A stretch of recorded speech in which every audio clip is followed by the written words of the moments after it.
up to the top. Ain't never gonna stop, never gonna keep me down. Still the one that's standing now.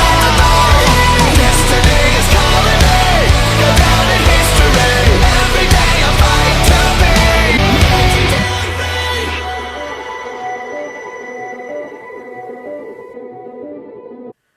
Avatar: The Last Airbender was an animated series that aired on Nickelodeon. It was created by Michael Dante DiMartino and Brian Konietzko, hope I said his name right, and is a story about Avatar Aang, who's been reincarnated as an airbender, and is about his friends Katara, Sokka, Toph, Suki, Appa, Momo, and their long journey to really unlock Aang's abilities as the Avatar, defeat the Fire Lord Ozai, and put an end to the 100-Year War.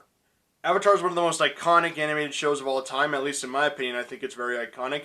We had a very infamous live-action adaptation of it, and I might review that at a later date. But what makes the show iconic, in my opinion, is the characters. We all recognize the characters. If you've seen anyone do like a cosplay with just maybe they have a bald head makeup thing where they actually shave their head and they put a blue arrow over the top of their head, you immediately know where that's from. You may not know exactly the pinpoint character, but you know where it's from. The imagery is iconic in this film. I think the voice acting from everyone is completely perfect. I actually think Katara has the best voice actress. I think she does an amazing job as a character. Another standout is Mark Hamill as Fire Lord Ozai. That is an amazing voice actor. He's done many iconic roles. His most iconic voice role probably being the Joker. And he's perfect here. Perfect choice. He does a lot of animated villains, now that I think about it. But then again, the voice is perfect, so I'm not going to blame him for that. I mean, if I want to cast someone for an animated movie or show and I needed a voice actor for the main villain, my first thought would be Mark Hamill. So, I mean, he's perfect. The show really thrives on its storytelling, the world it creates, the mythology that it has. And that's important for a show like this. For a show, it centers around these four nations. Earth, air, fire, water. These four nations, and at one time they were at peace before the Fire Nation attacked, and now we're in the middle of this 100-Year War. That's where the show picks up. And the show does a really good job of keeping you engaged. I could really think probably just a couple episodes that feel more like mini clip shows, like Tales of Ba Sing Se. That really kind of derail from the main plot. Everything is extremely focused. Everything moves. It's very quick. It takes its time moving its pace. And more importantly, again, there are very few times where the show feels like it grinds to a halt, or it just slams right into a wall when it had momentum going. Very few times I thought that the show did that. I thought that overall, the show actually did a very good job with its pacing, which is important for a show, especially an animated show. You got to keep the pace up constantly. You can't be slow. There could be slow episodes, but the plot has to constantly be moving. The only real episode that has nothing to do with the plot and is pure entertainment value that I loved is the play episode, where all the characters go to watch the play about them. Now, what makes this perfect is it's kind of like a nice little relaxation, because right after that we go to Sozin's Comet, which is the series finale. So it's like, okay, we get a nice breather, some nice fun relaxation, then it's right into the big finale with the big show-stopping visuals. And I appreciate that the show gave us some room to breathe. That's really nice because it got really intense, especially toward the latter half of the final season. The invasion is probably some of my favorite stuff in the show, where they actually commit the invasion.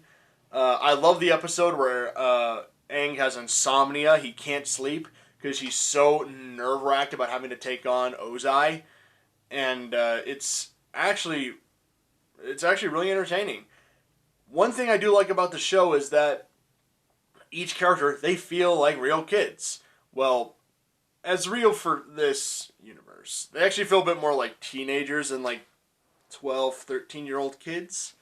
But, who cares? The only problem I have with that is sometimes the character arcs can be a bit messy.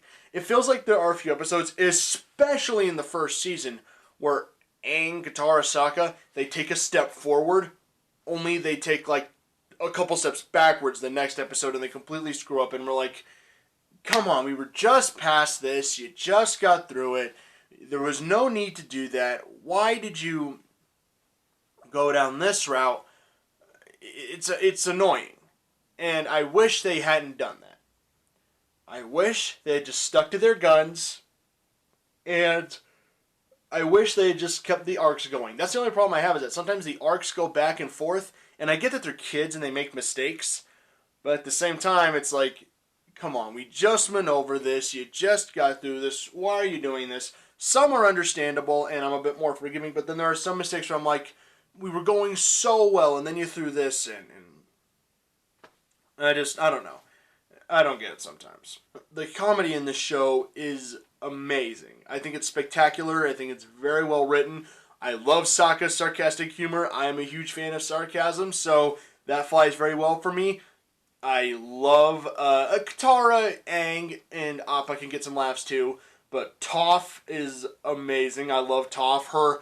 Her wit, her humor, her brutal, mean-spirited comments can be just fun to listen to. I love some of the blind jokes she has. Like, when you need mean-spirited humor, Toph is incredible. I loved it. I think the humor is very well written in the show, and it's nice that they have a good mix of comedy with the serious tone. It doesn't ever feel forced. It doesn't feel like, oh, we have to, like, kids show, we have to make jokes. They don't do that, thankfully. They know when to keep the balance. Like, Sozin's comment, there are a few jokes during Sozin's comment, but during the actual finale, the final battle, I think they just went full-on serious, which is needed for a battle of that magnitude. The animation in this show is amazing. It's held up so well since 2005. It's been 15 years. It holds up spectacularly well. It almost you could argue, had its own animation style. And it fits. I think that especially some of the bending, oh my god. The water bending, the fire bending, the lightning looks spectacular. Earth bending looks really friggin' cool. I actually think the lightning bending and the fire bending has some of the coolest animation in the show, especially with the blue fire and its big, vibrant colors. It's some of the best animation I've ever seen in an animated show, actually. And the fact that it hasn't really, I don't think it's aged at all. I think it's remained consistent. In fact, we were watching it with him, and he had his Blu-rays. If it wasn't for the aspect ratio, you would swear this is a modern animated show if it wasn't for the aspect ratios. But other than that, I think it's perfect animation. I can't rave enough about it. Avatar: The Last Airbender is pretty much what you would call a perfect animated show. There are very few things I could pinpoint as major flaws. I had my issues, but they're nothing that cripple the show in any way for me. I think that the show has amazing storytelling, great characters, has amazing effects, great visuals, great music. Everything you would want in a good show, you have it here in Avatar. So by now, I think everyone either has seen it or they're maybe starting to see it, because now we're in the middle of this quarantine. If you haven't seen it, go pick up the Blu-rays. They're about $30. $30 for 3 seasons of amazing TV. That's more than enough bang for your buck. Trust me, you'll get your money's worth. It'll be on Netflix soon. Binge watch it on Netflix. Guys, there is more than enough here to get your money's worth, especially in times like this. Please check out Avatar if you haven't. It's more than worth your time. Guys, that's just my review of Avatar. I know it's not, man, I'm not gonna lie, I'm missing the old ways of doing reviews. Missing the old ways of doing this. But anyway, guys, that's just my opinion on Avatar. Please let me know in the comments below what you thought of Avatar, what's your favorite episode, or who's your favorite character. Let me know your thoughts of Avatar in the comments below. I have another series review. I have a couple I'm juggling in my head.